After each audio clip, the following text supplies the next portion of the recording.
Okay. Good afternoon. The Geiser is the acronym for this geothermal engineering, integrating mitigation of induced seismicity in reservoirs. And as it indicates, it focuses on induced seismicity and seismic hazard associated with the induced seismicity. What I'm going to talk about is about the Geiser project and the background and about injection in Iceland. But first, some concepts. We have here the definition. This is from the Protocol of Addressing Induced Seismicity, which is published by the US Department of Energy. And these are the definitions which they use, I think are quite good. And we will be discussing enhanced geothermal systems.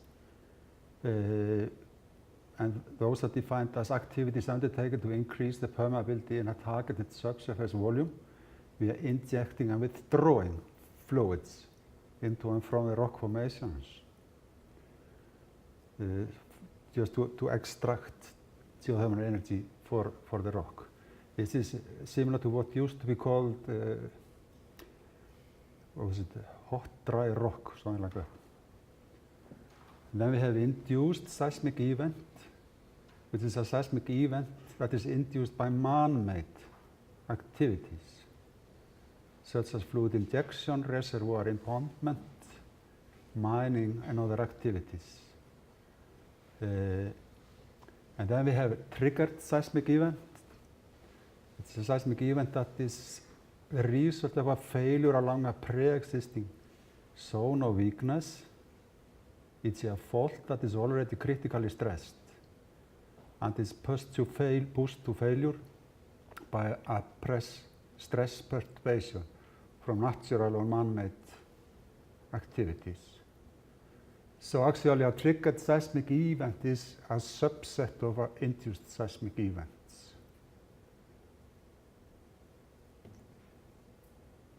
When enhanced geothermal systems are being developed, very high pressures are used, up to, for example, in Basel, up to 300 bars, which is far above the strength, or at least the tensile strength of rock. Okay. The Geiser started in 2010, and is funded by the European Commission and is within this FP7. ESOR participation is supported by GEORG, and the specific goals were to understand why seismicity is induced in some cases but not in others, to assess the probability of seismic hazard depending on the geological setting and geographical locations. And one important thing is to propose a licensing and monitoring guidelines for local authorities, including a definition acceptable for ground motion levels. And finally, to investigate strategies for soft simulation, that is to achieve this, what you want without producing earthquakes that causes some significant damage or hazard, or risk rather. Okay. And to address these objectives, the four main topics were identified. I have to say were because Geiser has actually ended. It is an analysis of induced seismicity, which means location, magnitude distribution, time involvement, and source information. And then understanding the geomechanics and processes, which actually means going really into the matter, make laboratory experiments of rock specimens, numerical modeling of fissures and faults and structures with an ensemble of fissures and faults. Consequences, which is really hazard assessment and strategies for mitigation. And there were 13 partners, and the project was coordinated by Geoforschungszentrum in Potsdam.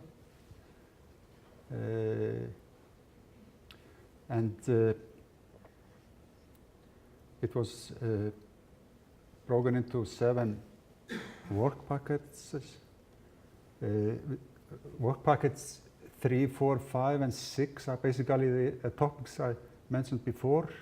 Then in addition, we had the project management by the GFZ, a compilation of induced seismicity data from geothermal sites, and we were responsible for that.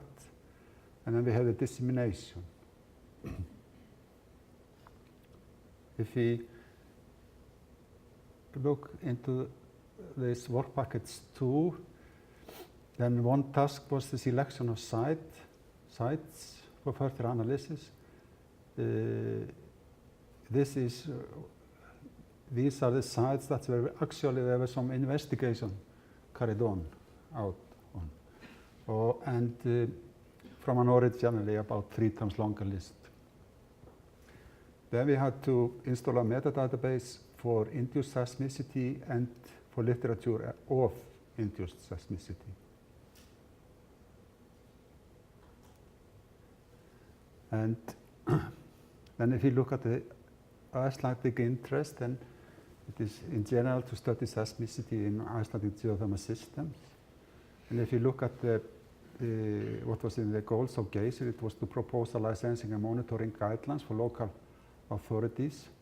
And it is possible that these guidelines can become a recommendation from the European Commission.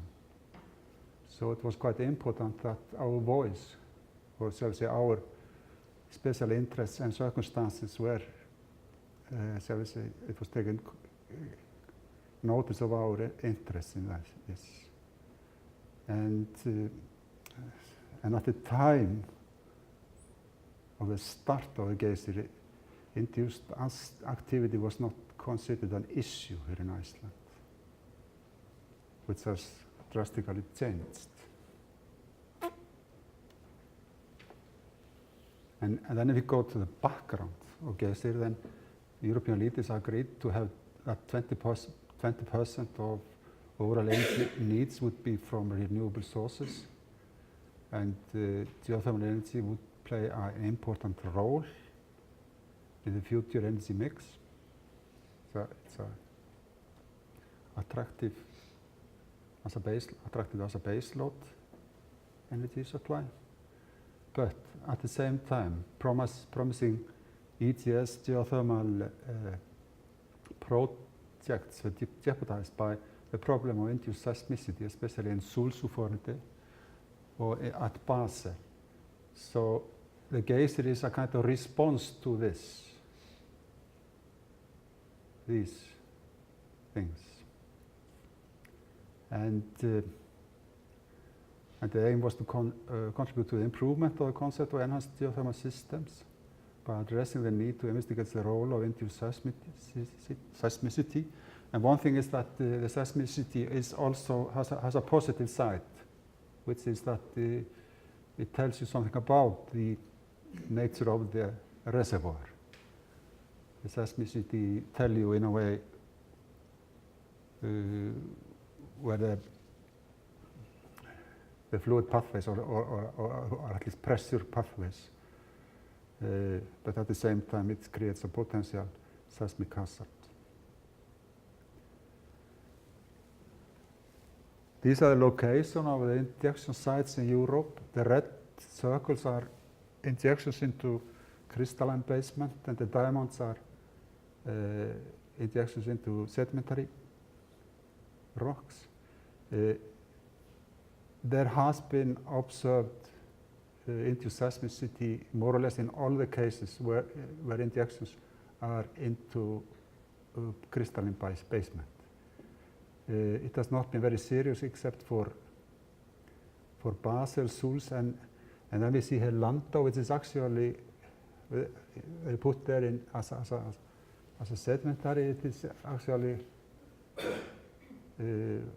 so to say close to the, what do you call it? There is it's close to where the crystalline basement starts.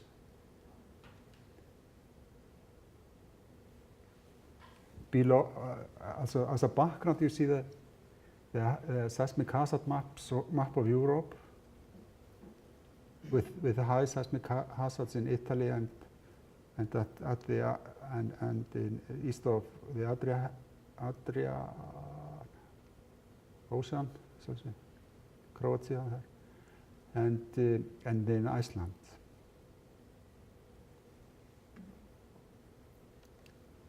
I just take one example here from Basel. The blue, also the uppermost part of the picture shows in blue the pressure, the injection pressure in the borehole, going from, and the scale is on the right, and we see that the injection pressure goes from 0 up to about 300 bars on the 8th of December. At the same time, we see in gray noticed earthquakes and in red located earthquakes. And on the figure below, we see the magnitude of the larger events. And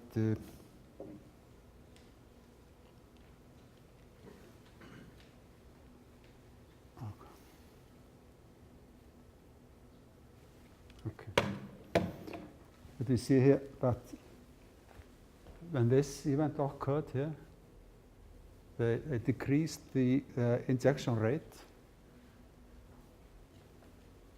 and at this time, and then when this event occurred, which was the largest event, 3.4. I think they called it bleeded off the drill hole. I think it is just open the drill hole.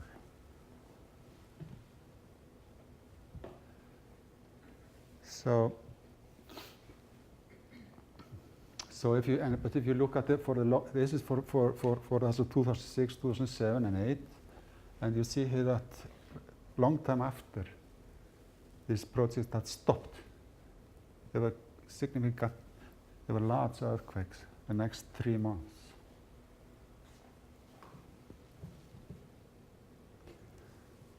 And some results. So the basic knowledge is, of course, also this background seismic activity before you start a project like this, and knowledge of tectonics and geology and things like that. But there are some results. I just took some results from the Geiser. The final results, the seismicity propagates gradually away from the injection well, which is something we would expect as a pressure diffusion. Stress drops in individual earthquakes is smaller close to the injection well than farther away. Repeated stimulation show a Geiser effect. But Geiser effect is something, if you take, for example, a sample and you press it, you get some micro earthquakes in the sample. If you release it and press it again, nothing happens until you have reached the same pressure as before, same stress within the sample.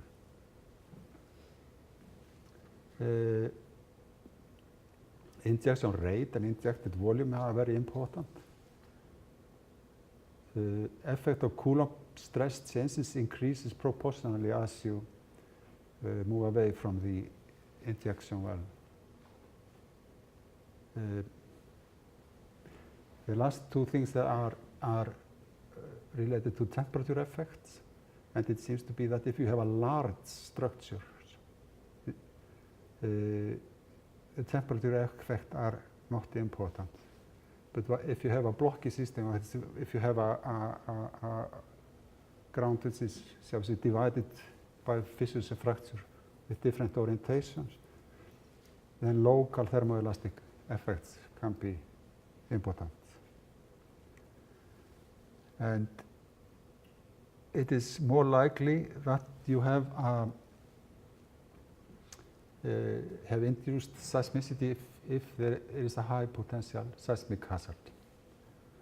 And this proposed probabilistic induced seismicity hazard assessment method, which was developed in Geiser, combines the induced seismicity forecast to standard hazard assessments to generate a time-dependent hazard curves.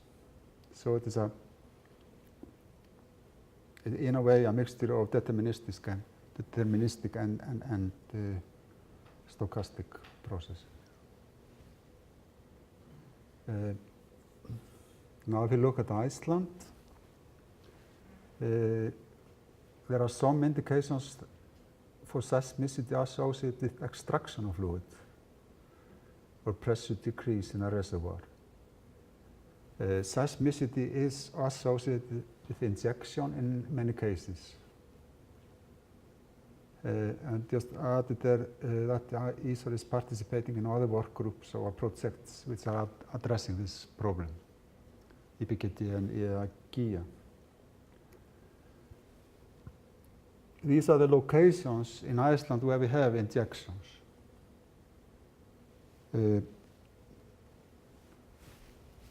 We have observed induced seismicity in Svartsengi, Húsmúli, Gráunhnjúkar, and Krafla.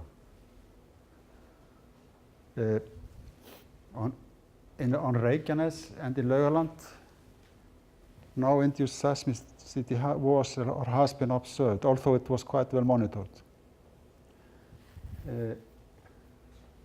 Nesjavellir and Laugaland in Holtum are quite well monitored, but this has not been investigated. And Stykkishólmur and Reyðarfjörður, there is no data on that. So I wanted to jump now to the Húsmúli, which we are working on presently. And we had there was the full-scale injection started in Húsmúli in the beginning of September 2011. And it has been reduced now, and the old injection site, Gráunhnjúkar, is partly in use now, as far as I know. We know that the Húsmúli is on the border of the active zones or plate boundaries. There was an intense swarm with the largest earthquakes of 4 of them were over 3, and the largest one was 3.8. Reykjavík Energy established a specialist group to address the problem, and a report was published in September 2012. But earthquake swarms were associated with the drilling and testing of most of the injection boreholes.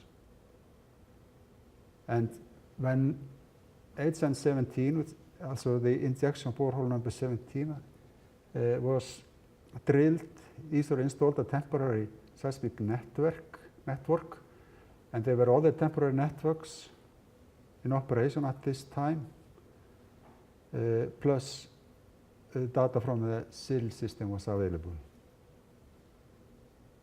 So it was quite dense network altogether. And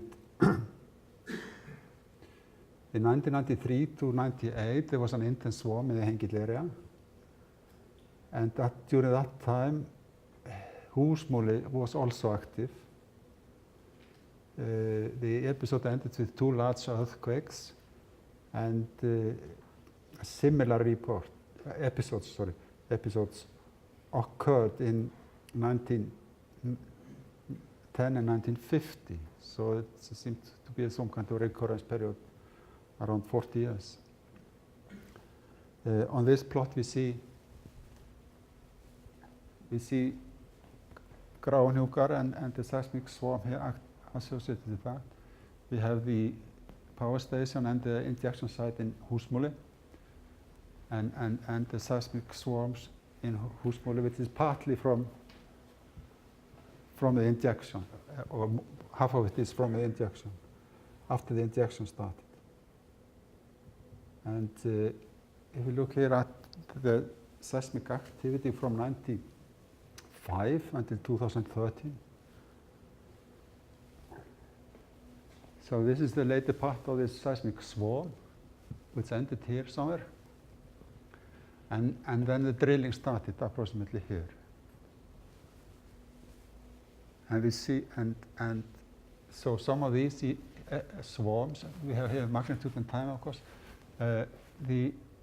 This is the full-scale injection swarm here. Here we have number per day and the same period, and it basically shows the same thing.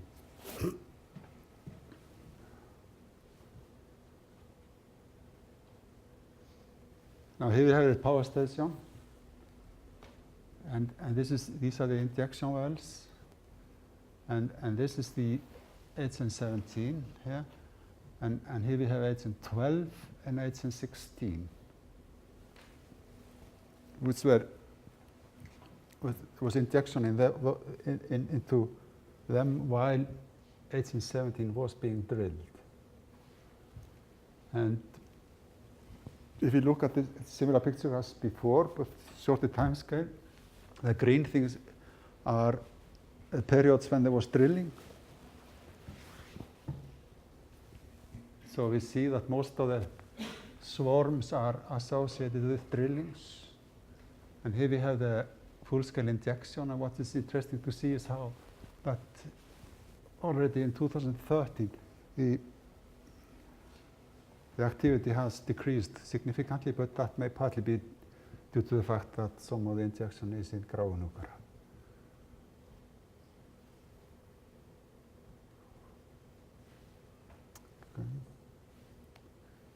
Okay. And these data are from the SIL catalog. But if you look at the injection history of HN17, and it was drilled from 7th of February to 22nd of February 2011, and it is 2,200 meters deep. At the same time, the injection was into HN12 and HN16, which are very close to the HN17. And it was 75 liters per second into each. So altogether, there were 150 liters per second. 11th of February at 11:05, there was a total circulation loss. Circulation loss means that the drilling fluid doesn't get up to the surface again, so it goes into the ground. And this was at least 60 liters per second. So altogether, there was injection into the area of 210 liters. Then there were further injections, further tests. So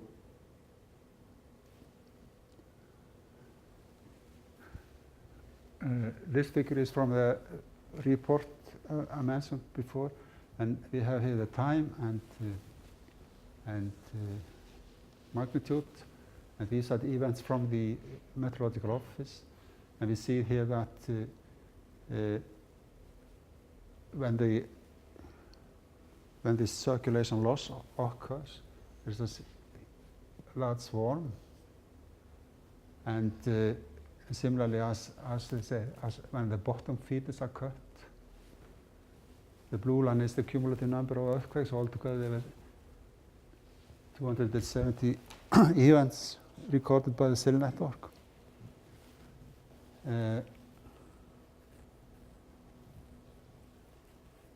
But you have to bear in mind, if this is cutting, if this circulation loss occurs at 1,300 meters, and there is no water come up to the surface, the pressure, overpressure, is approximately 20 bars, maximum 20 bars, because the water level is at 200 meters.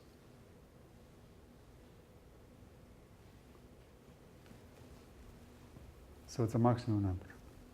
And here we have, these are results from the local network, and we have only analyzed this part a little in detail. and this one a little bit also. And you see the events are from surface down to approximately 3 kilometers depth. So this is sea level here.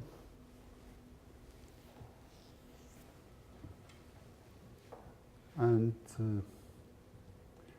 if you look at this in more detail, this is the 11th of February at 10 o'clock, 12, 14, etc.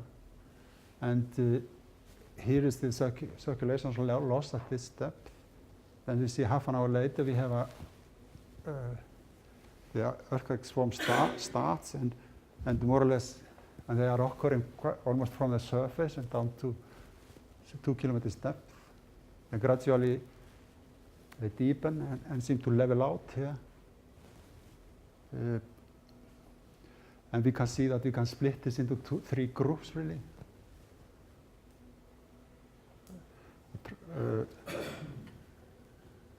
This is something which we are working on, and already I think we can locate about 10 times more earthquakes during this period than we have here. So we have just scratched the surface. So these are the locations.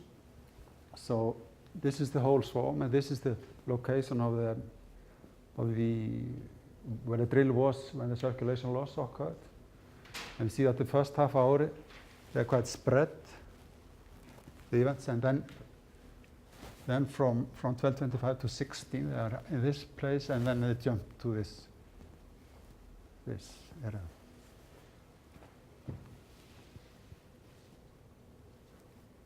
And this is the full-scale injection. These are relocated events by Gunnar Guðmundsson. And in this case, there was 8 bars as a wellhead pressure. So altogether, it was 28 bars approximately at the bottom of the hole. Overpressure. And what we see basically here is the time scale. And what you see actually is that it's more or less moves away from the injection site, but there are of course very clear fractures.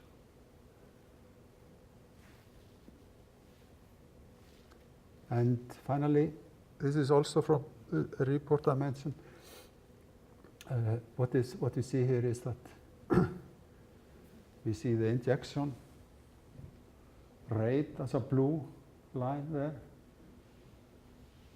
and which goes from 0 up to 500 in a week's time, and we see the seismic activity below. And what is interesting here is that nothing happens until you overstep the former value of injection rate actually at 210 liters. There is no seismic activity until you overstep this value, which indicates this Geiser effect I was mentioning.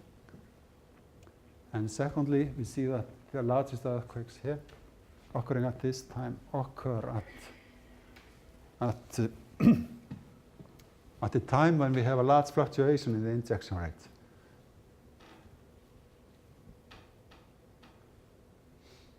So it is important to keep the injection rate as steady as possible if you want to